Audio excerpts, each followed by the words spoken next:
If you've never attended a sporting event away from your hometown, the cost can be a shocking surprise. So that you don't get overwhelmed by sticker shock or max out your credit cards, I'm going to break down the various costs for you with some saving ideas. And at the end of the video, I'm going to include my top saving tips, so be sure to stick around for that. In my video on purchasing tickets, I covered the basics on buying your event tickets. You should keep in mind that the bigger the event, the more expensive the tickets are going to be. For example, a ticket to World Championships in Boston is going to be more expensive than a ticket to sectionals or regionals. Also, if the event is in another country, consider the exchange rate. It's actually cheaper for me to go to Skate Canada than to Skate America this year because of the favorable exchange rate. So if cost is a significant factor, consider choosing a smaller event. A second factor is your ticket location. The closer you are to the action, the ice, the higher the price. So if you really want to go to a bigger event like Worlds in Boston, but price is an issue, consider buying a lower cost ticket in the end area or higher up in the stands. You'll still be able to see all the action. And if you really want to see the spangles on the costumes, you can always bring a pair of binoculars. Another way to save money on tickets? Consider single session tickets, which are actually two events, like Rhythm Dance and Pairs Free Skate. If you purchase the two sessions for Saturday at Skate America, for example, you can actually see 4 skating events for $70 in the best seating area, as opposed to $350 for those same seats for the entire weekend. For U.S. nationals, there are usually several ticket bundles, the most expensive including the junior events and the exhibition, while the weekend pass just includes the events on Friday through Sunday. Not only can you save money on your tickets by buying smaller bundles, but you can also save on your hotel stay. Speaking of hotels, that will be your next most expensive item. The nicer the hotel and the closer to the venue, the more expensive the hotel will be. And some cities are naturally more expensive than others. Check the schedule for the event before you book your hotel to make sure that you're not getting in too late or leaving too early for events that you're interested in. For example, sometimes they will schedule the women's short program or the rhythm dance on Thursday night, while the rest of the competition takes place Friday through Sunday. Sometimes Sunday will only have the gala or exhibition or spectacular, whatever it's called at the event. And if you're not interested in that, you can check out of your hotel and leave earlier. You can also save money on your hotel if you opt for one of the smaller ticket bundles. For example, if you bought just those 2 sessions on Saturday for Skate America, you could fly in that morning, watch the skating events, spend one night at the hotel, and fly out the next day. Or you could opt for a red-eye and sleep on the plane on the way home. At the end of the video, I will have some more cost-cutting ideas for hotels, so stick around for that.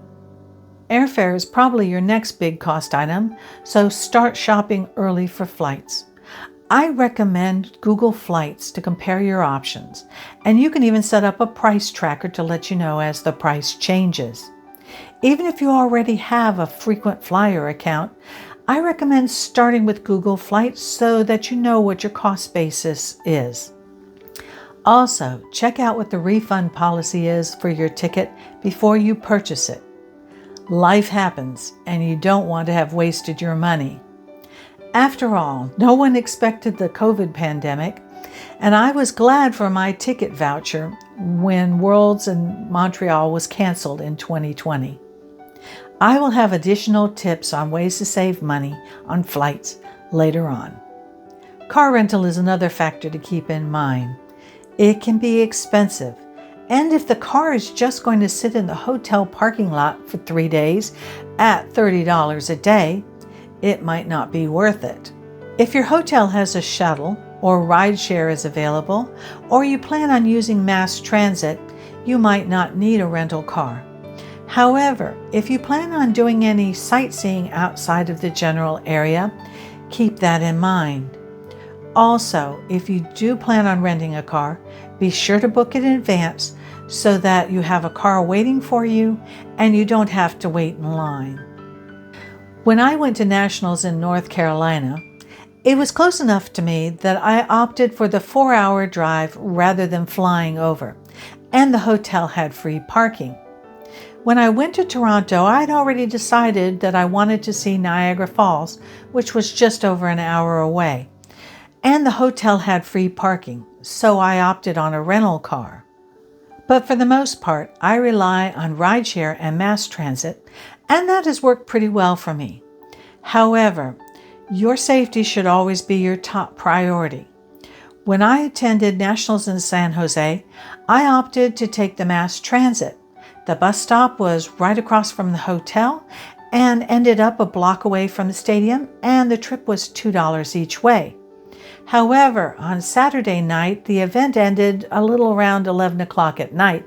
The bus stop was in a dark area and nobody else was waiting, so I opted for rideshare instead. Just make sure to check out your options first, like on Google Maps, to make sure that you can get to and from the venue without a problem. For example, if you're attending a skating event in Vancouver, like last year's Skate Canada, you might be shocked to find that rideshare isn't allowed in that city. So be sure to make all your transportation plans ahead of time and not wait till you arrive. Your food costs are probably going to be your most flexible category in your budget. In my last video on how to spend your free time at an event, I talked about the benefits of exploring your dining options outside of the arena, so check that out if you want my thoughts. You can find a list of recommended restaurants for the city you're visiting on just about every travel website or touring guide. Or you can just open up Google Maps and search for the area around your hotel or the arena. This will also give you a ballpark idea for the cost of your meal, which you can then plug into your budget. And if your budget is tight, here are some ideas to keep in mind. First of all, does your hotel offer free breakfast? Even if it's just continental style of breads and cereals and fruit with coffee and juice, that's one meal taken care of. Second, check for fast food chains where you can get a decent meal for a low cost as opposed to the price of a sit-down meal at a restaurant. Also, if there's a local college or university, check the area around it.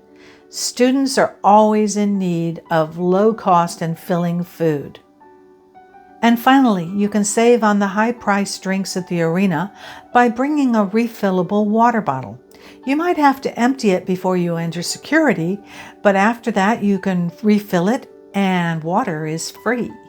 Souvenirs is probably going to be your most flexible spending category, but be sure to plan for it anyway so that you don't overspend. I always plan on buying a t-shirt and a pin at any event I attend in person. What I don't always plan for is the souvenirs I inevitably pick up for the grandkids. If money is tight, consider whether the souvenir you're buying is going to just sit on a shelf somewhere or in the back of your closet, or is it going to be something that brings back good memories? So here are my top tips for saving money. I've already mentioned a couple ticket savings, but another one concerns the gala or exhibition or spectacular, whatever the wrap-up event on Sunday is called. Is that ticket included in the package you're purchasing? Sometimes it is, sometimes it's a separate ticketed event. If you want to save money, you can skip the gala. And if you don't know what a gala is, check out my upcoming video all about galas, exhibitions, and other theatrical skating events. Hotels are probably the area where you can save the most money, as there are a lot of options to cut your costs.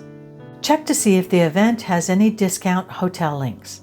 At my first event, I was able to get a hotel for $99 a night, and it was on the shuttle route, so I didn't have to worry about renting a car to get to the venue. Do you belong to any hotel memberships? If so, check to see if they have a hotel near the venue and if they have a lower member rate. Also, check your points. You might be able to score a free night. And remember that even if you don't currently have enough points, by using the same hotel chain, you can build up those points towards a free night. Also, are you a member of an organization that gets hotel discounts? AAA and AARP are two that come to mind, but sometimes airline memberships can get you discounted hotels. Look at budget hotel options in the area. They might not have a pool or exercise room, but the cost savings will be worth it. Frankly, I can't remember the last time that I used the swimming pool when I went to a skating event. As for saving money on flights, if you don't belong to a frequent flyer program already, join one now. It doesn't cost you anything, and you can rack up miles that you can use towards future flights. Just remember that you don't have to always use that airline if another is cheaper, and to keep track of when points expire. Use them rather than lose them. Consider flying off-peak times. A red-eye is often cheaper than a flight in the morning or later afternoon, and midday flights can also be less expensive, as airlines often cater to the schedule of business travelers. Consider budget airlines, but be sure that you know exactly what your ticket costs. That budget flight might not be so cheap if they charge you for your purse and carry-on. So now that you have a better idea of what attending an event will cost, sit down and budget out your trip so you won't have any surprises. And be sure to subscribe so that you don't miss my next video. See you soon.